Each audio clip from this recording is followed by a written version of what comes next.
بعض لوگوں کا مزاج فسادی ہوتا ہے، فساد چاہتے ہیں. ایک دینی خادم کے پاس جائیں گے، ان سے دوسرے کی برائی کریں گے، دوسرے کے پاس جائیں گے وہ پہلے کی برائی کریں گے، تاکہ آپس میں جوڑ پیدا نہ ہو، توڑ پیدا ہو. اور آج کل یہ بھی بیماری ہم لوگ بس سنتے ہیں اور دل کو گندا کر لیتے ہیں. سنتے ہیں کسی کی برائی، دل کو گندا کر لیتے ہیں. شکایتیں خواہ مخواہ سنتے ہیں، اصلاح کا تعلق بھی نہیں، جبکہ جس کی شکایتیں سن رہے اس کا کوئی ہم سے اصلاح کا تعلق نہیں. ہم کیا کر سکتے ہیں؟ سن کے صرف دل کو گندا کرنے کے سوا کیا ہوا؟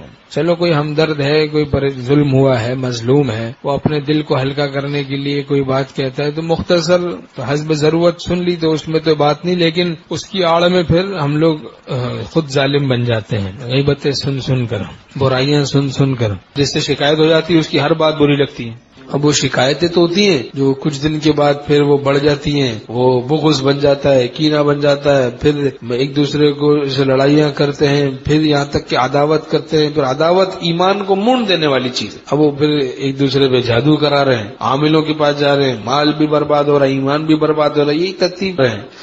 مولانا شاہ عبد الغنی پھولپوری رحمۃ اللہ نے ہمارے شیخ رحمۃ اللہ کو فرمایا، ایک شخص نظر آیا پاگل ہو گیا تھا، تو اس کے بارے میں فرمایا یہ وہ شخص ہے جو حضرت تھانوی رحمۃ اللہ کے دل میں لوگوں کی برائی ڈالنے کی کوشش کرتا رہتا تھا. یعنی لوگوں کی ملمت تھانوی رحمۃ اللہ کے متعلقین کی برائی حضرت تھانوی رحمۃ اللہ کے قلب میں ڈالنے کی کوشش کرتا رہتا تھا. اب دیکھو یہ پاگل ہو گیا.